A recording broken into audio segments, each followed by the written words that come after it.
G'day guys, my name is Trainer aka LaxLime, bringing you week 9 of the PGL. I apologise that it's about a week late, but we are up against the Blackthorn Frogadiers, who is Iyokuu. So I'll just give you a little bit of an idea why it was late. I actually got, I had to do this like sort of in the middle of like work time, and after work I got sick, and then I had to go back to work, and then it was a little bit of a nightmare. I lost my voice and things like that, so I couldn't actually record, and I've sort of only just finally got over it now. So I've got to get this up, and I've also got the news that week 10 of the PGL was actually a forfeit in our favour. So we ended up getting a 3-0 victory, which means that we got the spot in the semi-finals. I needed the win to actually make the semi-finals, I'm pretty sure, from what I could see. So it was kind of like an easy way in, which is a little disappointing, but I still made it. I am really hungry to win this year, this season. It's been 2 seasons that I've made it both to the finals, and I've just not gone through with it. But yeah, so we're really, really hungry. We're up against True Norseman in the first week. He's really hungry too. I know he's really hungry. Because he wants to win, and it's going to be a really tough battle, and we're both going to have to prep really, really, really well to actually to win.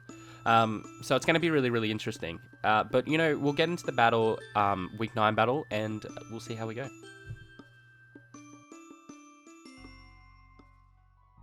So I actually lead off with my Registeel as he goes into his Klefki. Klefki is such an annoying Pokemon to deal with, and you know what, it's really, really underrated in a league format, in my opinion, and I wouldn't mind actually giving it a try, you know, next league I'm in, just to see, maybe, I don't know, I'll think about it. But because they're annoying, I decided to just go for the Earthquake and get some damage off straight away. It's sort of my best bet. I know that he carries Magnet Rise in the past, so I was kind of expecting that to happen, so I thought I'd take the opportunity and switch out into something else that can be a little bit more offensive against this, as he does actually go for the Magnet Rise. I do apologize, it's been quite some time since I've actually watched this battle back, so I might get some things wrong, but I do remember I go for the Flamethrower there. I didn't want to like over predict so early in the game, so I went for the Flamethrower as he switched out into his Greninja, which is a really good call by him. It means it does nothing. I kind of wish I just went straight up for like the Earth Power or something, expecting to switch out. And I also made the switch out here, again, going back into my Registeel to block whatever move he went for. If he did go for the Dark Pulse at that point, he could have taken out Mew, and I didn't want that to happen so early. But he does end up going for the U-turn. I sort of thought he was going to go for the U-turn, so I was going to go for like a move to sort of hit neutrally the best in his whole team. But I didn't. It probably would have been a really good idea if I did. But yeah, it does get into the Klefki at this point. So it's like I don't have anything other than Earthquake to really hit this Klefki well. He is setting up all these spikes and a lot of spikes. So that's going to be really annoying. I do have Mew for the Defog.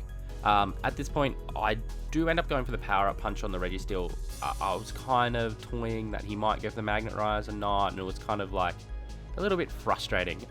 It was just a bit of a mind game when he would go for it, but I decided to go, if I went for the Power Up Punch and then Iron Head, it would do the same amount as the Earthquake at normal, like at neutral. So I decided to do that. I thought it was my best bet, as he switches out there and goes into his Hypnon-Top. I do go for the Iron Head, and it does like nothing. So it's got to be max defense, max HP, this thing. Maybe Assault Vested, I'm not too sure, but because that does nothing, I have to switch out and I'm weak to it. So I decided to go into Meowstic, as he actually makes a really good play and goes for the Toxic. Unfortunately, he missed that. I don't think it really mattered in the longevity of the game anyway, but yeah, it's still a little annoying. I sort of was predicting the switch out here, and I decided to go straight for the Thunder Wave. I was really, really hoping that he'd switch in Greninja. I was just totally hoping he was switching into Greninja, but I was also really, really nervous that he was going to predict that and switch into his Electabuzz,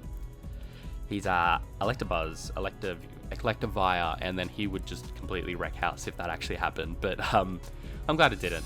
So I just go set up my screens at this point, just to get some sort of momentum in my, like, get some longevity in my favor, and then switch out. I need to switch into Mew at this point because 2 layers of spikes, I think it was, and Stealth Rocks is just devastating. So I need to get the defog off, just pretty much straight away. Just get rid of all that stuff on my side of the fence, and then I can sort of take it out. Mew won't take this really well. It's all mostly special attacking, and he does get a crit here. I do go Thunder, the Sludge Wave here because it hit more effectively than anything else that I had.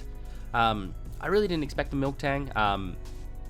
I get why I bought it, but I didn't expect him to bring it, if that makes sense. So I didn't overly prepare for it, and I thought it'd be all right even if he did bring it. I can work around it. But Miltanks do end up being pretty annoying.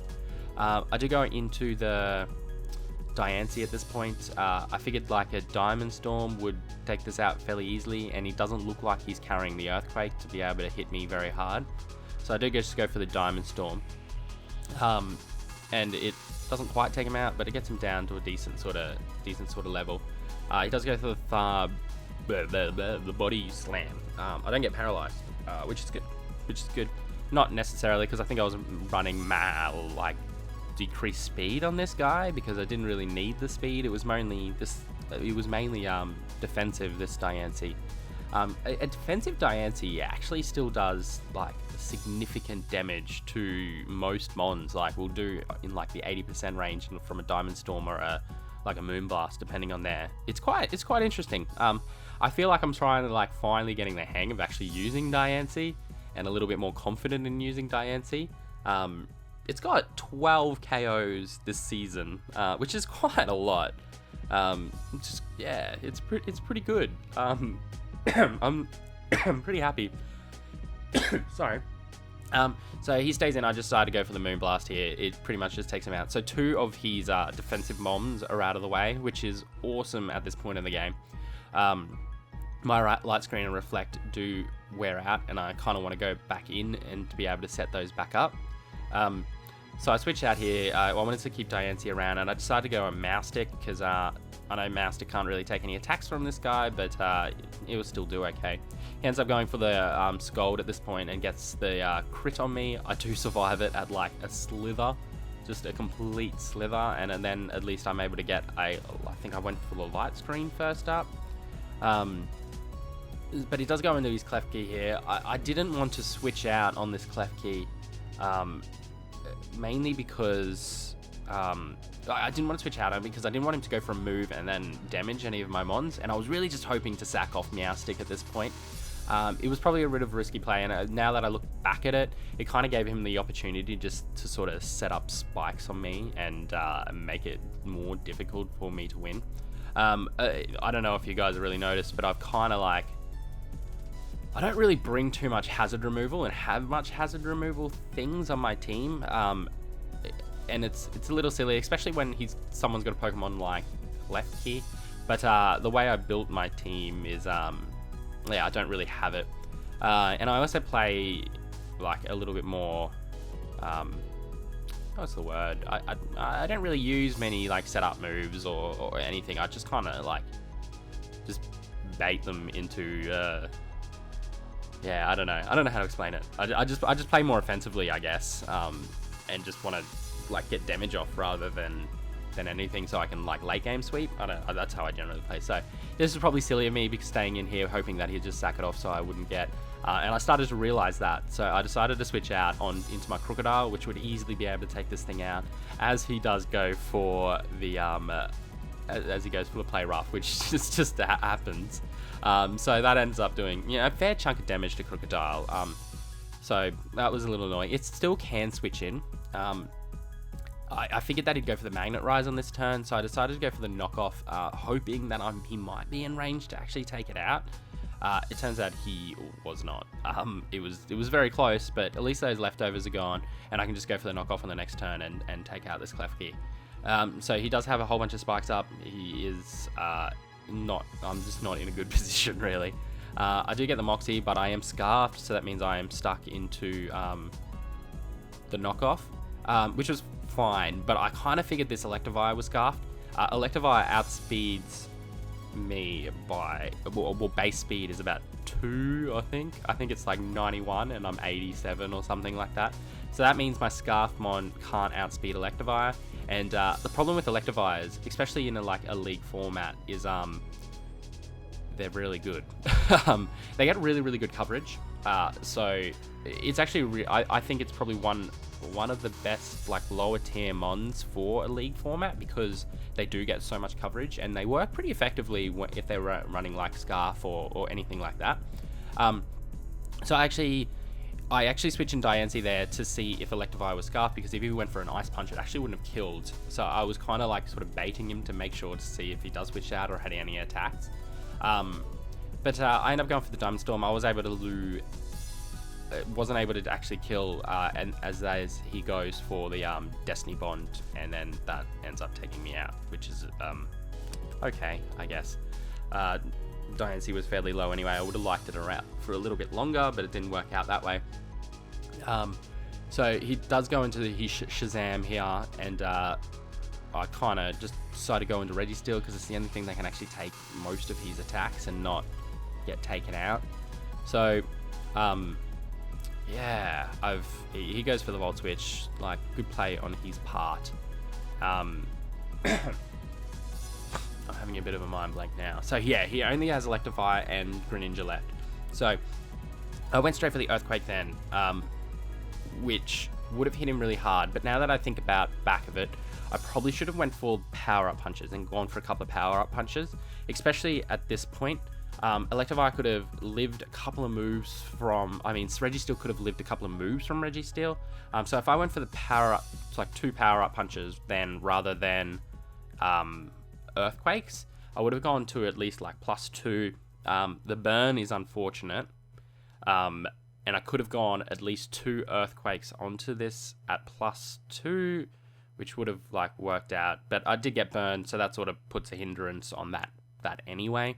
But you know, it's always good to look back in retrospect and sort of see what you could have done better. So I got the burn, go down. If I didn't get the burn, he would have hit me twice with an Ice Punch to be able to kill me, but he does, like, because Ice Punch is his best move to lock into, because Shaymin there's no way that is going to live an Ice Punch. I think it does like 130% to a Shaymin because it's ×4 weak. And then, unfortunately, Crocodile is not fast enough to outspeed, unless if he's not running Jolly, I believe. But I knew that he would, because he needs to be able to outspeed my Crocodile, so he probably did that.